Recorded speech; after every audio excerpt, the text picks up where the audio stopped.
There were 11 people in that living room when my uncle looked at me and said, "Sweetheart, you were the helper. Helpers don't inherit." He said it the way someone says pass the salt. Casual. Like it was already decided. Like I was already gone. The room smelled like the yellow roses my aunt had arranged on the mantel, the one she brought specifically for the reading of the will. She was wearing a cream blazer. My cousins were in their good clothes. Everyone had dressed for a celebration. I was the only one who hadn't known to bring flowers. My name is Claire Odom. I am 34 years old. And for 11 months after my grandmother passed, her family, my family, fought in court to make sure I received nothing from the $1.4 million estate I had spent 6 years of my life helping her build and protect. They almost won. I want to be very careful about how I tell this next part. Because what happened, what she left behind the night before she died, didn't just change the outcome of a legal case. It changed what I understood about the word proof. I need you to understand what the house meant before I can tell you what they took.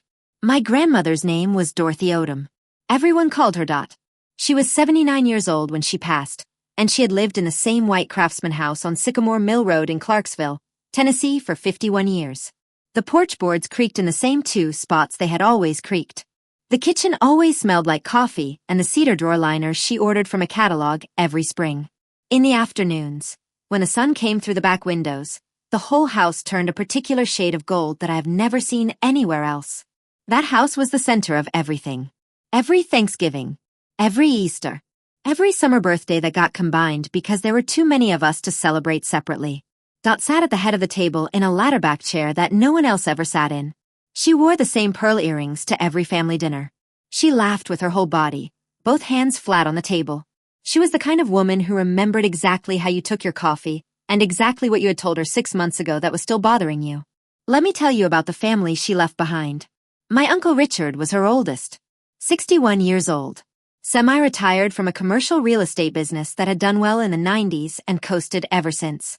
Richard had what I can only describe as a talent for being in the room when decisions were made, and absent when the work was being done. He drove a silver Cadillac. He arrived at every family gathering exactly 12 minutes late. I noticed that pattern when I was 19 and never stopped noticing it. His wife, my Aunt Patrice, was the kind of woman who framed her compliments so carefully you didn't feel the cut until an hour later. She once told me my apartment had a lot of personality. I lived there 3 more years before I understood what she meant. Their 2 children, my cousins Brendan and Melissa, were in their early 30s, same as me. Brendan worked loosely in finance. Melissa had gotten married young to a man named Todd who sold insurance and coached youth soccer, and had very strong opinions about both. They lived 4 miles from Richard and Patrice. They had Sunday dinners together. They were a unit. They had always been a unit. My mother, Linda, was Dot's younger daughter. She and my father had divorced when I was 8. He moved to Phoenix. My mother moved us, me and my younger brother, Aaron, into a rental on the east side of Clarksville that smelled like old carpet and someone else's cooking. We were not poor, exactly. But we were the branch of the family that didn't have the cushion. My mother worked 2 jobs for most of my childhood. She is one of the strongest people I know and has never once asked anyone to notice that. Aaron is 3 years younger than me. He left Clarksville at 22 for Nashville and built a good life there. He does sound engineering. He has a daughter named Wren who is 4 years old and obsessed with frogs. Aaron and I have always been close in the way that people get close when they've watched the same things from the same distance. Then there was me. I had stayed. That is the fact that matters most in this story.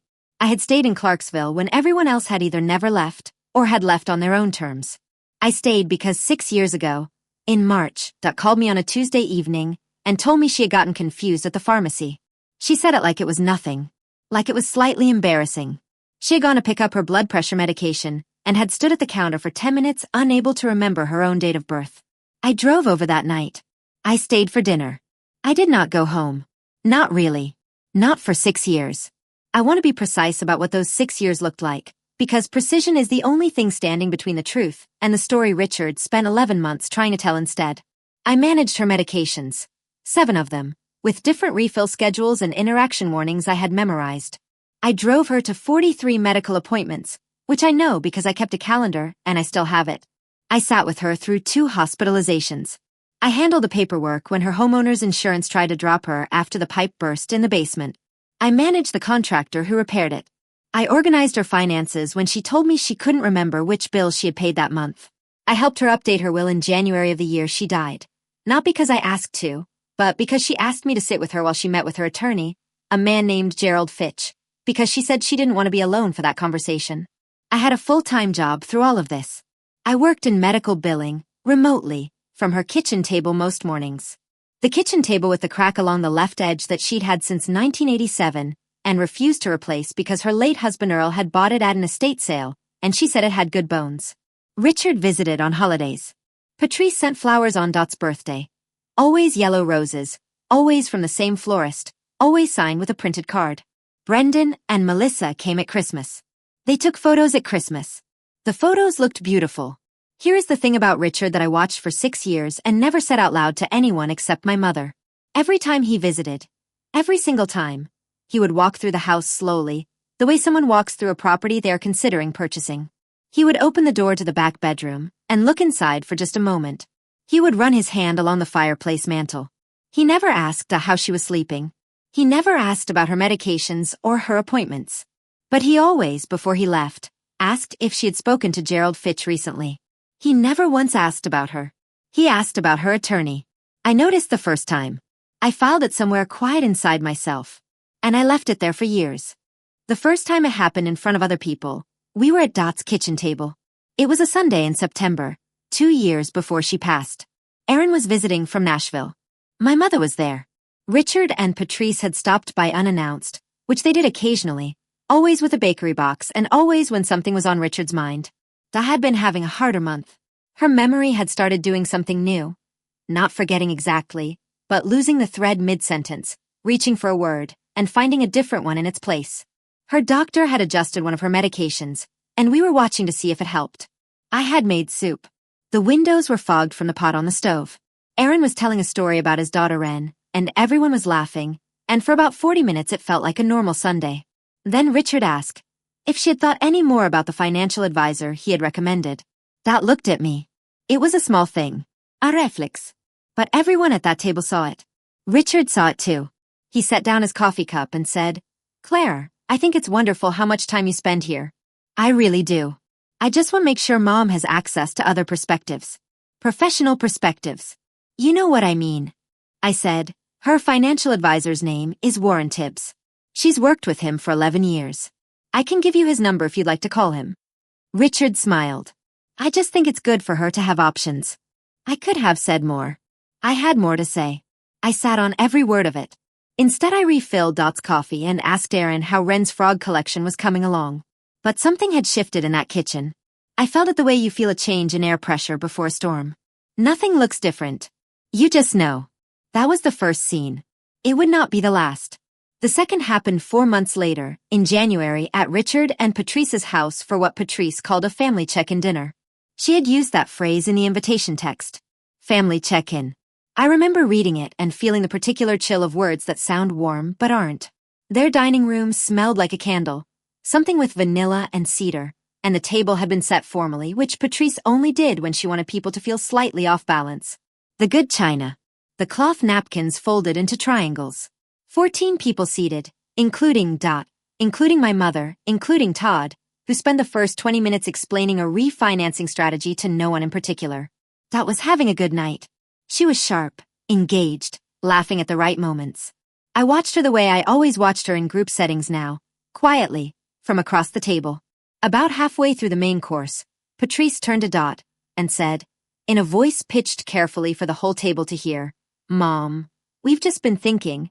And tell us if this is too much, but Richard and I would love to have you come stay with us for a while. Just to have more support around you." Dot looked surprised. She glanced at me again. Patrice followed her eyes. Then she said, "We just want to make sure you have family around you. Real family. Not just." And she paused. And in that pause she did something I've thought about many times since. She didn't finish the sentence. She picked up her fork. She let the pause do the work. Not just. Not just what, Patrice? My mother's hand went still on the table beside me. I heard it. The absence of sound. Her fork stopping midair. I pressed my knee against hers under the tablecloth. I did not say a single word. Dot said, "I'm fine where I am, sweetheart. Claire keeps me very organized." She said it fondly, the way you describe a good filing system. I loved her for it. But I saw what happened to Richard's face when she said my name. That is when I started keeping records. Not because I knew what was coming. I want to be honest about that. I didn't know. I just felt, the way you feel something before you can name it, that the time for trusting the room was over. I bought a plain black notebook from the drugstore on the way home that night. I wrote the date at the top of the first page. I wrote down exactly what Patrice had said and exactly where she'd stopped. I wrote down who was at the table. I wrote down that Dad had looked at me twice. I told myself I was probably being paranoid. I filled that notebook in 4 months. The third scene happened on a Wednesday, which mattered because Wednesdays were when I took Dot to her standing appointment with her cardiologist, Dr. Anita Reeves, at the clinic on Riverside Drive. It was our routine. Dot would be ready at 10:15. I would pull into the driveway, and she would already be standing at the door in her good coat. That Wednesday, Richard's Cadillac was already in the driveway. I sat in my car for a moment. The radio was still on. I turned it off. I went inside. Richard was at the kitchen table with a man I didn't recognize. Early 50s, leather portfolio, the practiced smile of someone who sells things to elderly people in their homes. That was sitting across from them with her hands folded, looking polite and slightly uncertain, the way she looked when she was trying to follow a conversation that was moving too fast. Richard looked up and said, "Oh, Claire. I didn't realize you were coming today." "It's Wednesday," I said. He laughed. Right. This is Dave Kowalski. He's a financial planner I've been talking to. We were just going over a few things with Mom." I looked at Dot. "Do you want to go over a few things right now? Or would you like to get to your appointment?" She stood up immediately. She picked up her purse from a hook by the door. "We should get going," she said. "I don't like to be late for Dr. Reeves." Dave Kowalski closed his portfolio. Richard's smile stayed in place, but his eyes didn't. In the car, that was quiet for a moment. Then she said, "He's been coming by on Wednesdays a lot lately." I kept my eyes on the road. Richard. And that man. Different men, actually. 2 others before this one. She paused.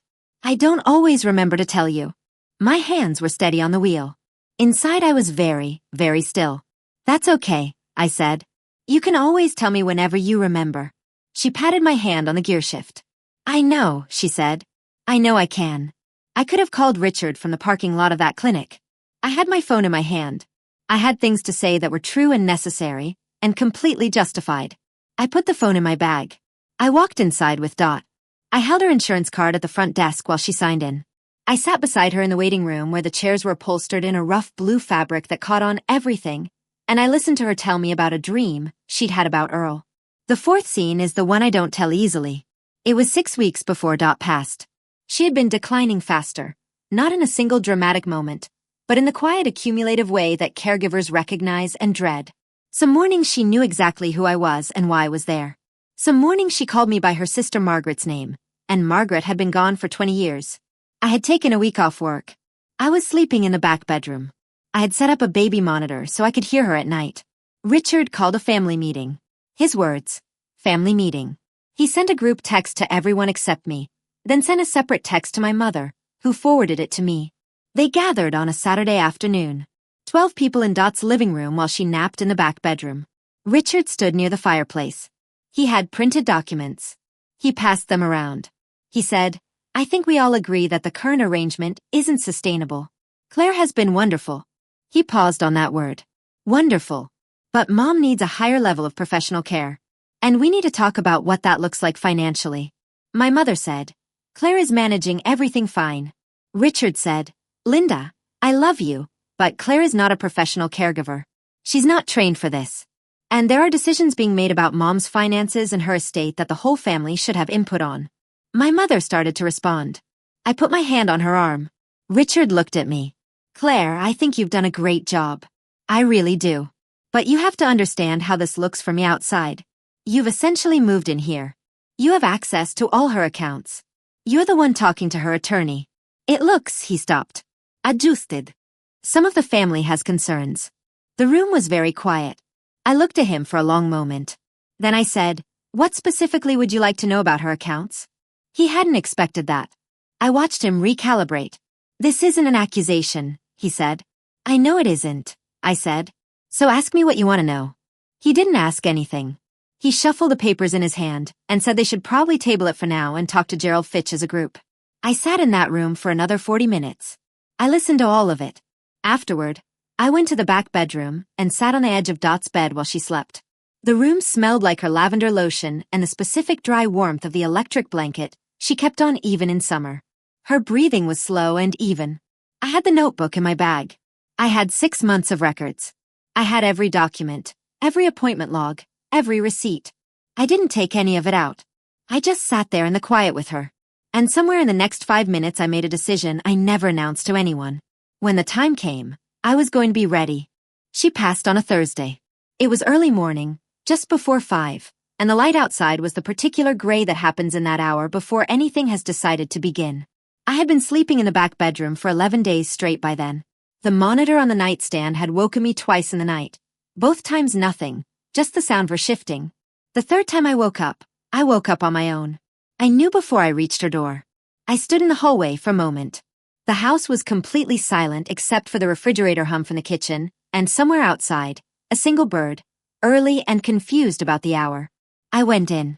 I sat on the edge of her bed. I held her hand for a while. I did not call Richard first. I called my mother. She arrived in 22 minutes.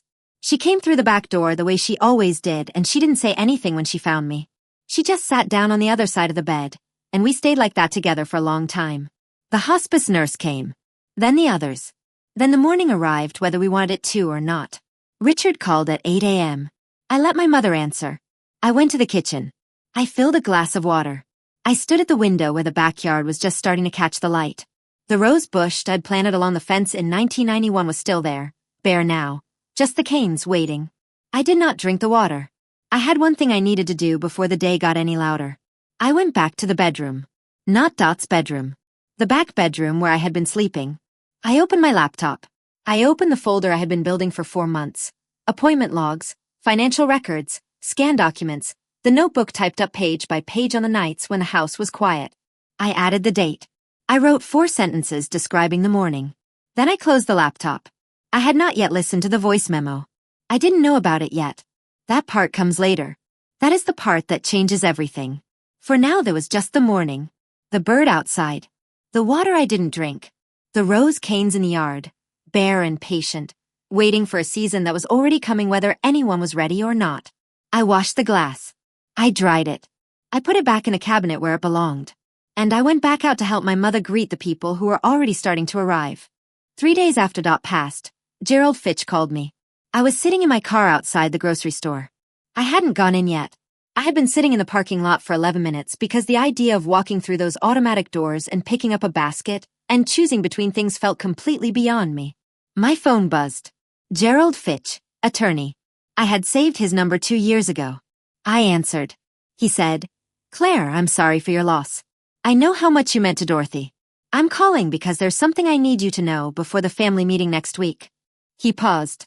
"There's also something Dorothy left that I think you need to hear as soon as possible." I sat up straighter. "She called me," he said, "the night before she passed. She left a voice memo on her phone, and she asked her night nurse to make sure I received a copy. I got it yesterday morning." Another pause. "Claire," she recorded it herself. Her voice is clear. She knew exactly what she was saying. I pressed my hand flat against the steering wheel. "I need you to come in," he said. I went in the next morning. Gerald Fitch had been a practicing estate attorney in Clarksville for 31 years. His office was on the second floor of a brick building on Commerce Street, up a flight of stairs that creaked on the 4th step. The waiting room smelled like old paper and the particular stillness of a place where serious things get decided quietly. His assistant, a woman named Bertie who had worked with him for 19 years, brought me coffee without asking how I took it. She already knew. Gerald was a tall man, careful with his words in the way that people become after decades of watching families come apart over money. He shook my hand. He sat down across from me. He folded his hands on the desk. He said, "Before I play this for you, I want you to understand the legal weight of what you're about to hear.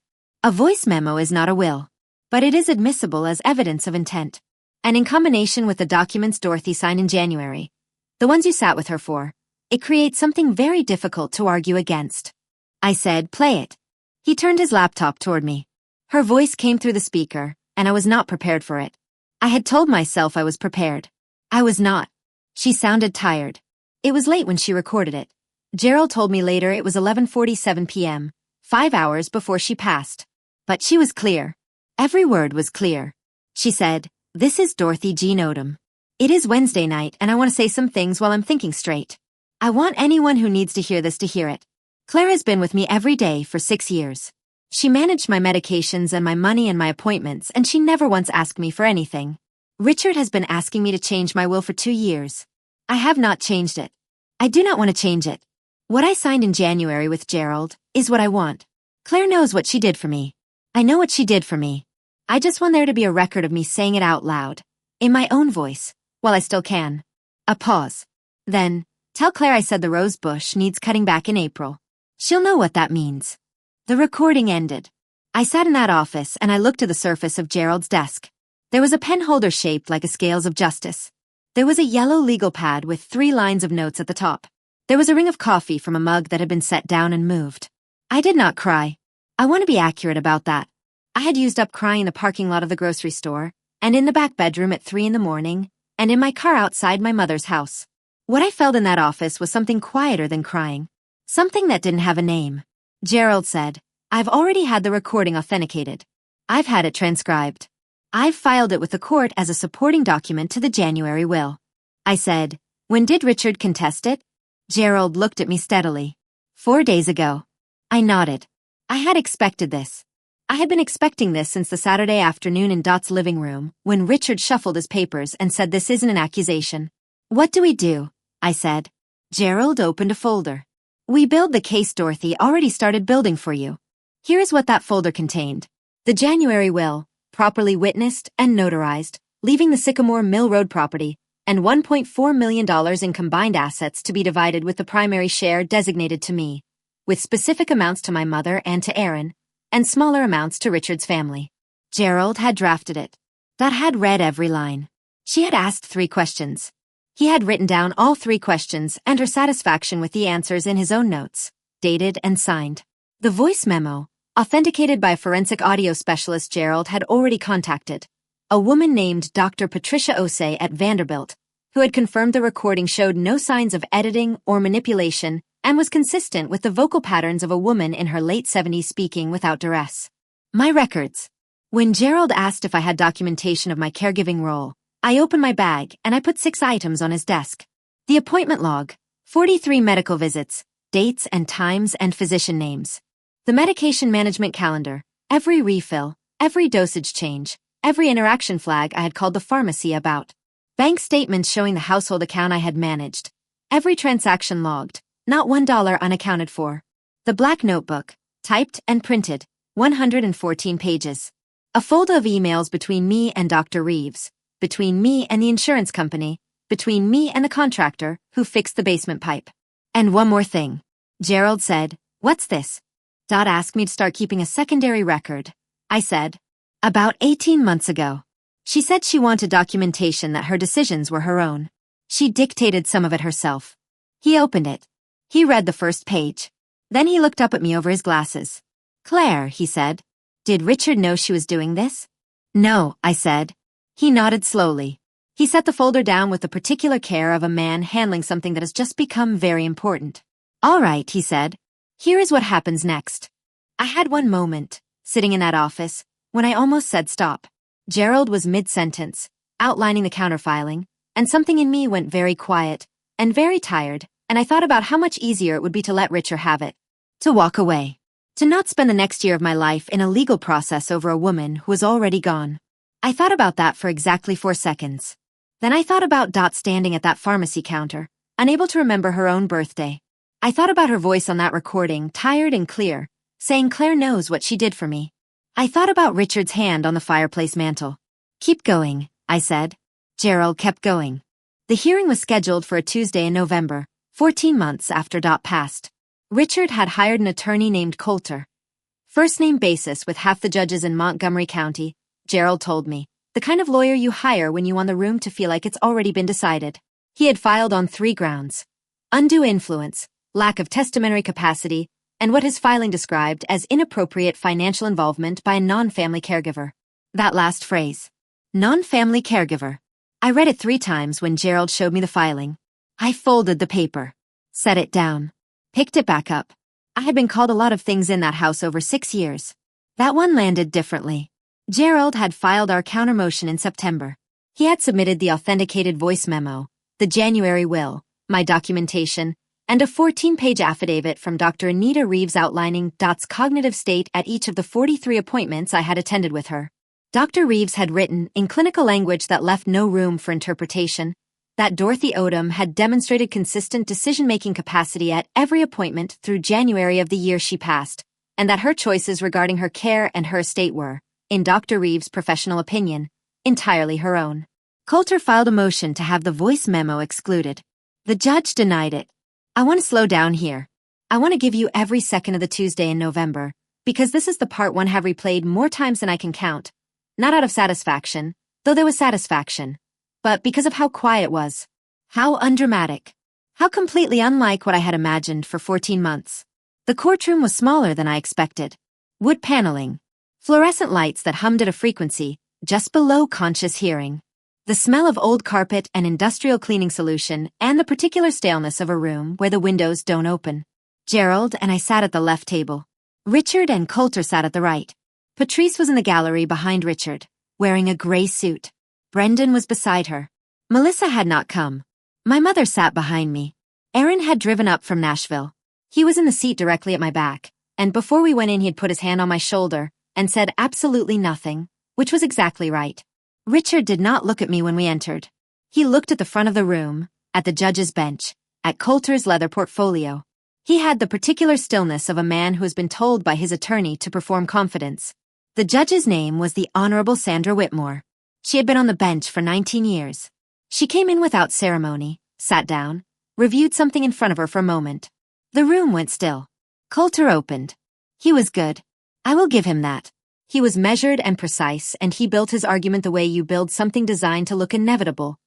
Richard as the concerned son, the family as the rightful heirs, me as the well-meaning but overreaching presence who had inserted herself into an elderly woman's final years and her estate planning.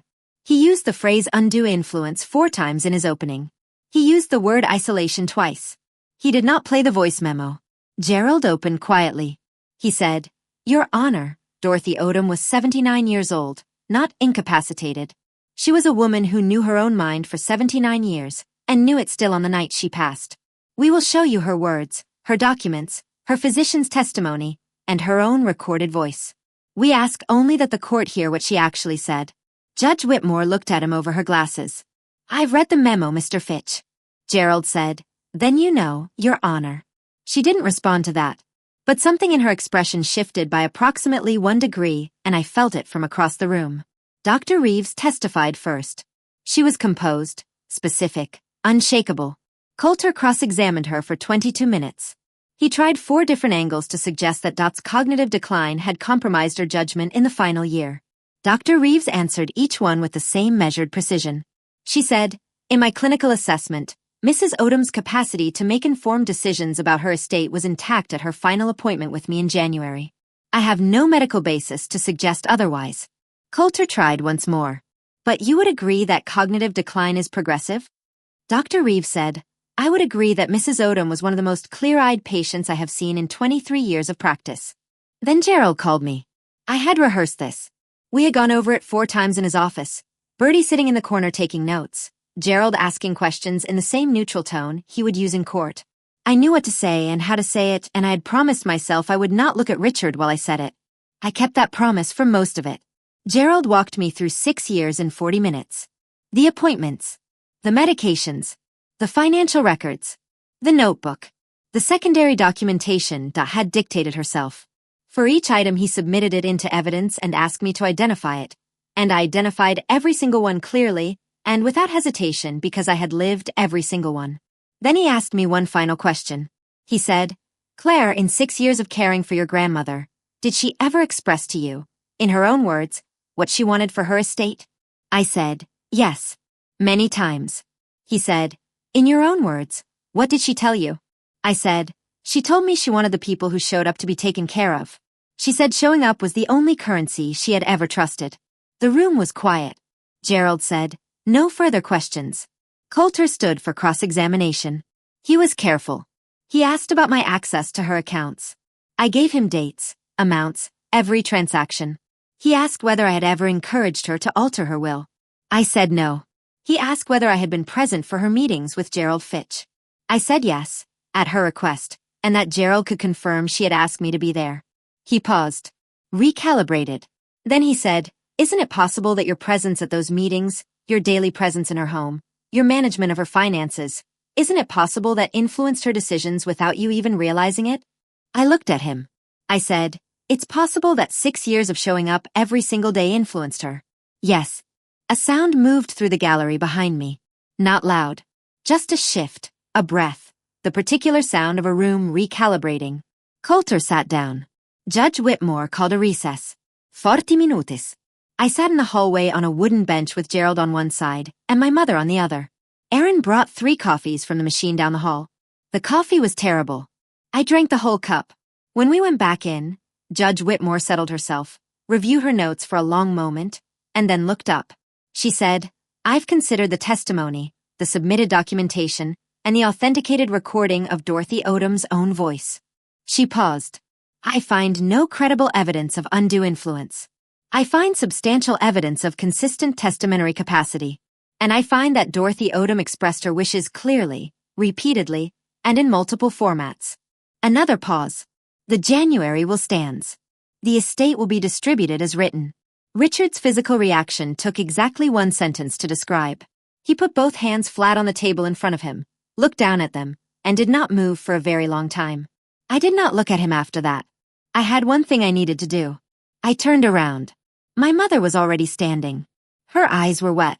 Aaron had his arm around her, and he was looking at me with an expression I will not try to describe because I don't have the words for it, and I don't need them. I reached across the low wooden railing, and I took my mother's hand. That was all. Gerald leaned over and said quietly, "She would have loved this." I said, "She planned it." And that, finally, was the end of the part where I had to wait. Richard did not speak to me in the parking lot after the hearing. He walked out ahead of Coulter, Patrice 2 steps behind him, Brendan with his hands in his pockets looking at the ground. They moved as a unit the way they always had, toward the silver Cadillac at the far end of the lot.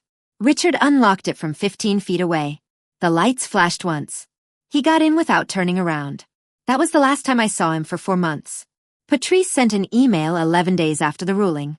Gerald had advised me not to respond to direct contact from Richard's side, and I had followed that advice. So the email sat in my inbox for a week before I read it. It was 4 paragraphs long. The word misunderstanding appeared twice. The phrase "we hope you understand" appeared once. There was no apology in it anywhere. I read it carefully, looking for one, the way you check a coat's pockets twice before deciding they're empty. I did not respond. Brendan called my mother in December. She told me about it the same evening, sitting at her kitchen table with her hands wrapped around a mug of tea. She said he had been awkward on the phone, halting, like someone reading from notes he hadn't finished writing. He said he hadn't really understood what was happening until the hearing. He said he felt bad about how things had gone. My mother said she told him she appreciated the call. She said she didn't tell him anything else. She looked at me across the table. "He's not a bad person," she said. "He just never paid enough attention to become a good one." I thought about that for a long time afterward. Melissa never called. I hadn't expected her to. Melissa had made her choices in the particular way that people make choices when they believe history won't remember them. I bear her no specific feeling. She is simply someone who was in the room. The estate took 7 months to fully settle after the ruling. Gerald managed most of it. The Sycamore Mill Road house came to me, along with $847,000 from the liquid assets. My mother received $310,000. Aaron received $180,000. Richard's family received the amounts Da had specified, smaller, but present, because Da had not been a cruel woman. She had simply been a precise one. Richard contested the asset distribution once more in February, a smaller filing, almost reflexive, like a man who doesn't know how to stop swinging after the fight is over. Gerald handled it in 3 weeks. It went nowhere. The unexpected thing, the thing I had not anticipated, was the house. I had assumed I would sell it. That had been my quiet plan through all of it. The thing I told myself to keep the goal concrete and practical. Win the case. Settle the estate. Sell the house. Move forward. But when the keys were finally in my hand on a Wednesday morning in March, I drove to Sycamore Mill Road, and I sat in the driveway, and I looked at the white Craftsman with the porch that creaked in 2 spots and the back windows that turned gold in the afternoon light. I sat there for a long time. Then I went inside. The house smelled like cedar and cold air and absence. Someone had cleaned it. I had arranged for that. And everything was in its place, but the particular warmth that a house carries when someone lives in it was gone. The ladder-back chair at the head of the table. The kitchen table with the crack along the left edge that Earl had bought at an estate sale in 1987. The hook by the back door where it had always hung her purse. I walked through every room. I stood in her bedroom for a while. The electric blanket was still folded at the foot of the bed. The lavender lotion was still on the nightstand. I went out to the backyard. The rose bush along the fence had been cut back. Sometime in the previous weeks, without my arranging it, without my asking, someone had cut it back exactly as Dad had said it needed to be done in April. I stood there in the yard in the cold March air, and I looked at those bare canes, and I thought about her voice on the recording saying, "Tell Claire the rose bush needs cutting back in April. She'll know what that means." I had thought I knew what she meant. I had thought it was her way of saying, "I see you. I see everything you did." Standing in that yard, I understood it was something else too. She was telling me to stay. I called a property manager the following week. I called a contractor the week after that. I'm not living in the house yet. There are things to repair, things to update, decisions to make about what stays and what goes. The kitchen table stays. That is the only decision I have made with certainty. My mother comes on Sundays now. Aaron brings Ren when he can.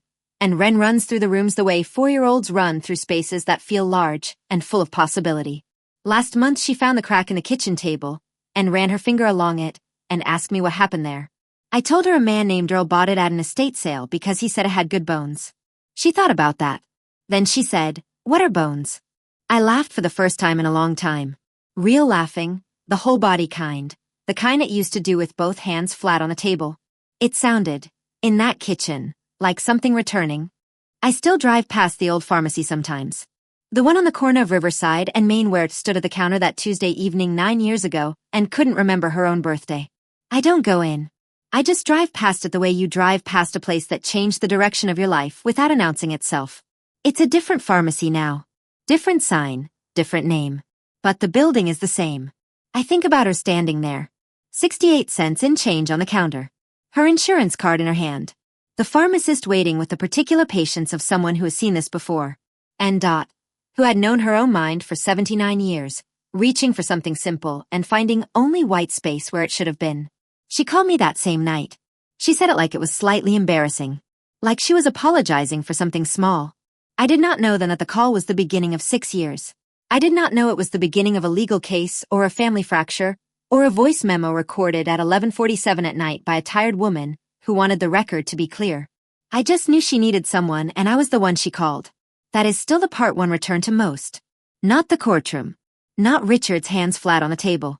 Not Gerald's voice saying the January will stands.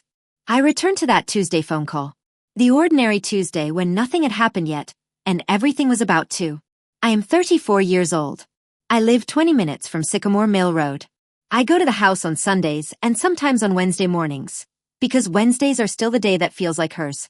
I have not heard from Richard since November. I don't expect to. There is a particular kind of person who mistakes silence for forgiveness, and I have learned to let them have that mistake. It costs me nothing. It is simply not my problem to correct. What I lost in all of this is harder to name than what I gained. I lost the version of the family I had told myself existed.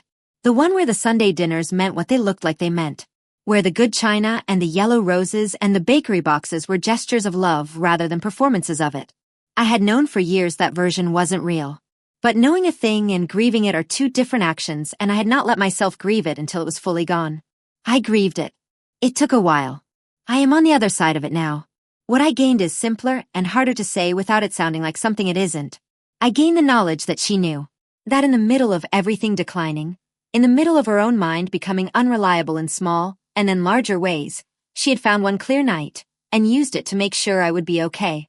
She picked up her phone at 11:47 p.m. and she said what she needed to say in her own voice while she still could. That is the thing nobody can contest. Not Coulter. Not Richard. Not any filing in any court in Montgomery County. She knew. She said so. Out loud. On purpose.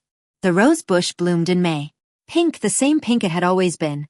The same pink it was the first spring I ever sat in that backyard and watched Dot deadhead the spent flowers with the small silver scissors she kept in her gardening apron. She had shown me how to do it that afternoon. Patient and precise. Cutting just below the bloom. Explaining that the plant puts its energy where you tell it to. I cut it back myself this April. I used her scissors. They were still in the apron in the hall closet, right where she left them. I am not a person who believes in signs. I am a person who believes in records and documentation and the authenticated voice of a woman who knew what she was doing. But I kept her scissors. And every April I will use them. That is the only thing I need to know about who I am now. If you made it this far, you already know why this story stayed with me. If someone in your life has ever made you feel like showing up doesn't count, share this. They need to hear it too. And if you want to hear more stories like this one, subscribe. I put out a new one every week. I'll see you in the next one.